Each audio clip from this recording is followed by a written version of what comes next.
Picture this.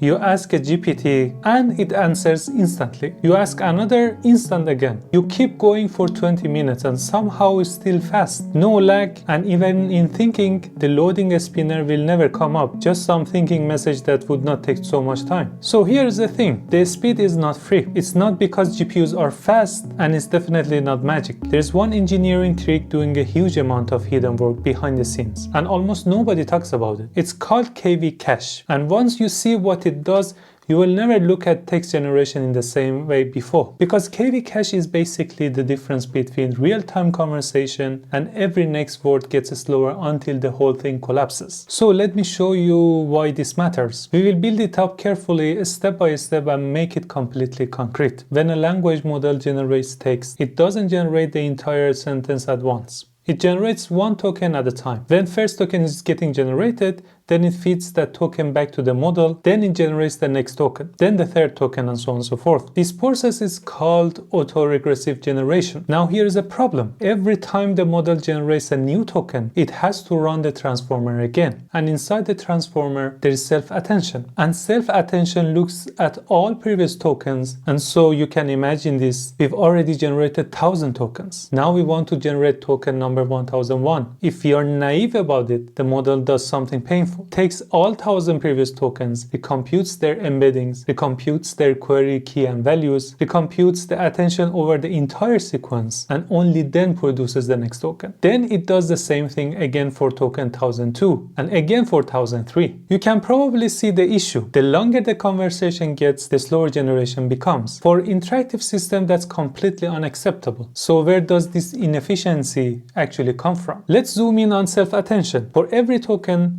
we compute three vectors: query, key, and value. The attention output is computed by taking the query out of the current token, then comparing it against the keys of all tokens, and using those scores to mix the values. Now here is the crucial observation. This is part of the most people miss. Once a token has been processed, its key and value never change. They are fixed forever. The key and value for token number 10 are exactly the same whether we are generating token 11 or token 1000.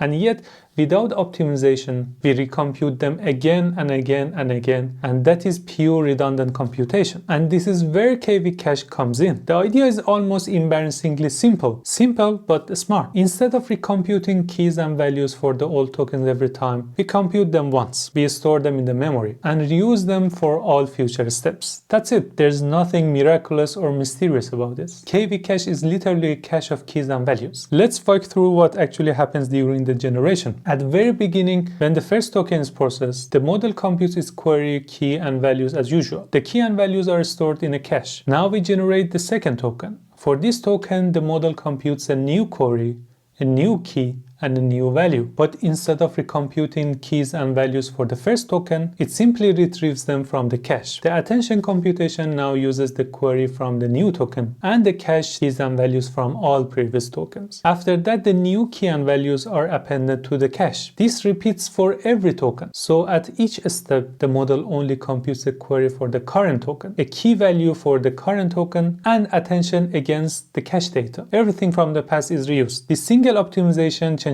everything. Without KV cache, attention computation grows quadratically with sequence length. With KV cache, however, it grows linearly. That difference is what makes real-time text generation possible. Now let's be very precise about what's actually stored. KV cache does not store token embeddings. It doesn't store hidden states. It stores keys and values for every attention head and in every transformer layer. So if your model has, let's say, 32 transformer layers and 32 attention heads per layer, then the cache contains keys and values from all of them. As the sequence gets longer, the cache grows linearly in memory. This is why memory usage increases with context length. It is also important to understand what KV cache does not change. It doesn't really change the model's prediction. It doesn't change the attention mechanism. It doesn't relax the casual masking. The model still cannot see the future tokens. It still attends only to the past. KV cache is purely an inference optimization. Training does not use KV cache. Only generation does. And that's the important important distinction. It is also why chat system stays responsive even after long conversations. For example, when you talk to ChatGPT for 20 minutes, the model is not reprocessing the entire conversation from scratch. It is reusing the keys and values it's already computed earlier. Without this, latency would grow with every message that you enter in your chat, and eventually the system would become unusably slow. Now let's talk about the cost, the important factor. KV cache trades computation for memory. The longer the context window, the more keys and values we need to store. This is why long context models are memory hungry, and why GPUs start running out of memory when context lengths reach tens of thousands of tokens. This memory pressure is exactly what motivated techniques like multi-query attention, group query attention, sliding window attention, and other memory saving strategies. Let's not think about these strategies now. We can discuss it later. But the important point here is that all of them are built on the same foundation, KV cache. To make this really concrete, think about it like this. If transformers are the brain of the language model, KV cache is its short-term memory. Without it, the model would have to rethink everything it's ever said every single time it speaks. With it, the model remembers efficiently. So let's summarize this. Large language models generate text one token at a time. Self-attention needs access to previous tokens. Keys and values from the past tokens never change. KV cache stores them once and reuse them forever, of course until your chat ends. This actually causes the slow quadratic inference into fast linear inference, and you will get feeling of the real-time experience while you are talking to your chat, either ChatGPT or any models that you're using. And that's why chat-based LLMs are fast enough to be used in real world. Until the next video, good morning, good afternoon, and good evening.